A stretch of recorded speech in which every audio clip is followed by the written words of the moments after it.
Jandarma ateş olundu.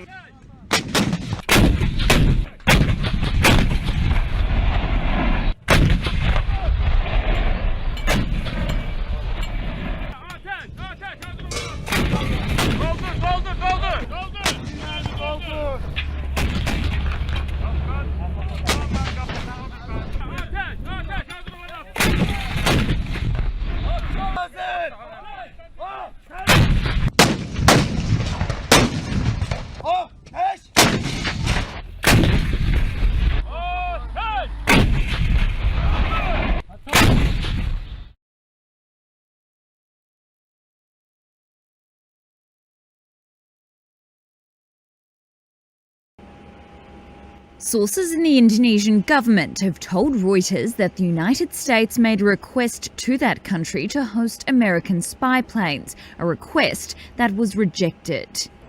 4 senior officials say the US wanted its P-8 Poseidon maritime surveillance planes to land and refuel there. The requests come amid the contest for influence in Southeast Asia between the US and China.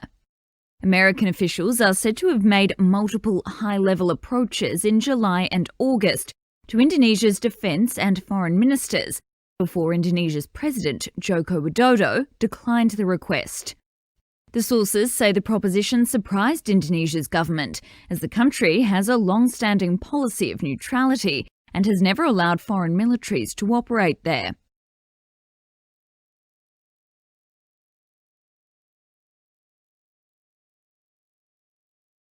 This newscast with the news alert coming in a major development. Australia will be part of the Malabar exercises. The naval exercises will have all 4 Quad members now: US, India, Japan and Australia. The development comes weeks after Quad meeting in Tokyo, where Indian foreign ministers met with his Quad counterpart and held a bilateral meeting with Australian Foreign Minister. The Malabar naval exercises began in 1992 as a bilateral Indo-US military exercise. Japan joined the exercises in 2015, and since 2018 the exercises have been held in the Philippine Sea off the coast of Japan. This year the exercises are expected to be held in Bay of Bengal and Arabian Sea.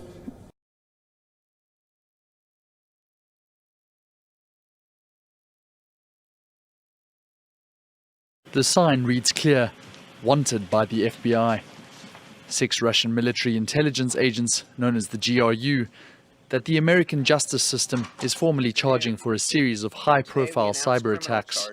As this case shows, no country has weaponized its cyber capabilities as maliciously and irresponsibly as Russia, wantonly causing unprecedented collateral damage to pursue small tactical advantages and fits of spite. The hackers first emerged in 2015, attacking Ukraine's power grid, but it was specifically in 2017 that the most damage was committed. Emmanuel Macron's presidential campaign was the target of a hack and leak operation through phishing scams, as authentic campaign documents were released anonymously online.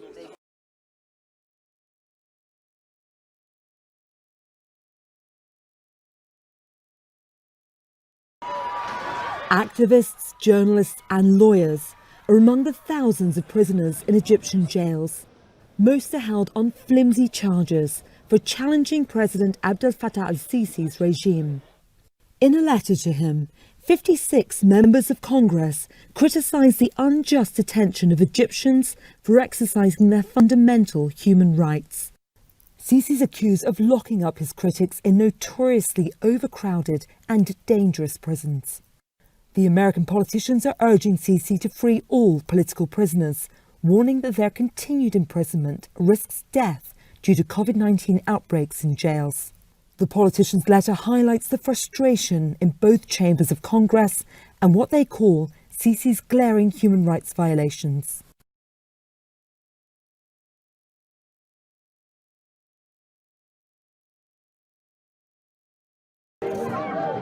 Shimirai Guidon is wanted by prosecutors in the Democratic Republic of Congo for insurrection, recruiting child soldiers and the crime against humanity of rape. He leads an armed group called NDCR. Its fighters are notorious for torturing and executing civilians. they controlled a larger area than any other militia in eastern Congo until the group split 3 months ago. Some of the fighters surrendered to the government. Guidon remains at large in spite of a warrant for his arrest, and it's widely believed that a lot of his weapons, ammunition and uniforms have come from government army officers who supported him to fight other armed groups. Guidon denies it and denies committing rights abuses.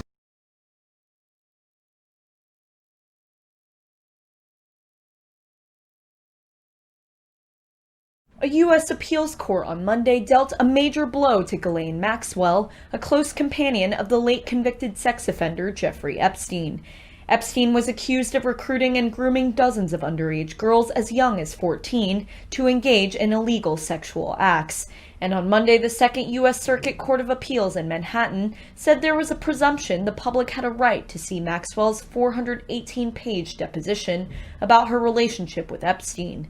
The court also said U.S. District Judge Loretta Preska did not abuse her discretion in rejecting Maxwell's meritless arguments, which included that the testimony concerned extremely personal matters whose release could prove embarrassing or annoying.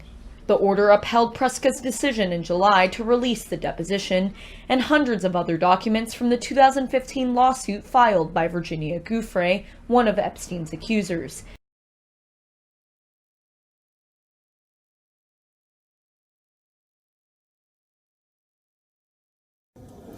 Leaders resign for a number of reasons: lack of public support, party infighting, poor health, just to name a few.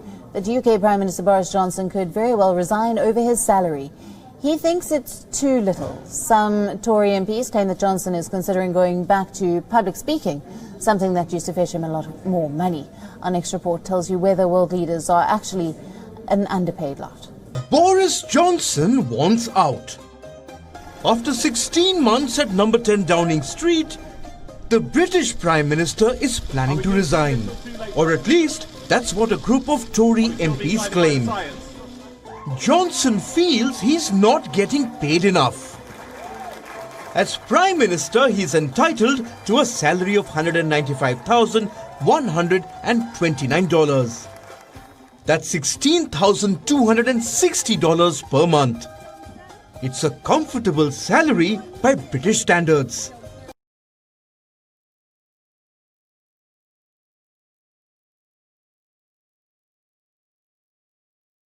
At least 90 dead, 32 missing, and 5 million affected as more floods and landslides hit central Vietnam. Floods and landslides triggered by severe weather have claimed at least 90 lives, left 32 missing, and affected up to 5 million people in central Vietnam over the last 2 weeks. The Central Steering Committee for Natural Disaster Prevention and Control reported Monday, October 19th, 2020. The recent deaths occurred Sunday, October 18th, when a mudslide hit the barracks in Quang Chi, killing at least 14 military personnel and leaving 8 others missing. Officials said this could be the country's largest military loss in peacetime. The mudslide hit the barracks of a unit of Vietnam's 4th military region in Quang Chi province, killing at least 14 military personnel. The incident happened just days after a previous landslide killed 13 people in the neighboring province of Tua Tien Huy. The government, confirming the fatalities, said they have never lost so many military members, including 2 generals and high-ranking officials, in natural disasters.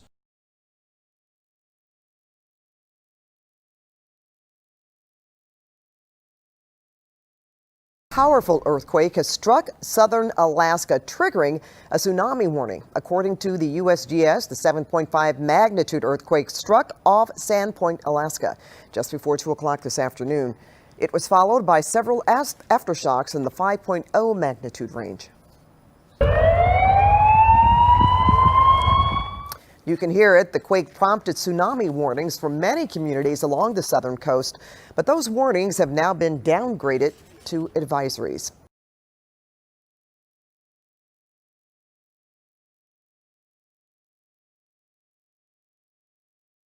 Indonesian authorities on Monday blew up 45 foreign vessels that were detained for fishing illegally in the country's waters, amid growing tensions in the regional maritime domain.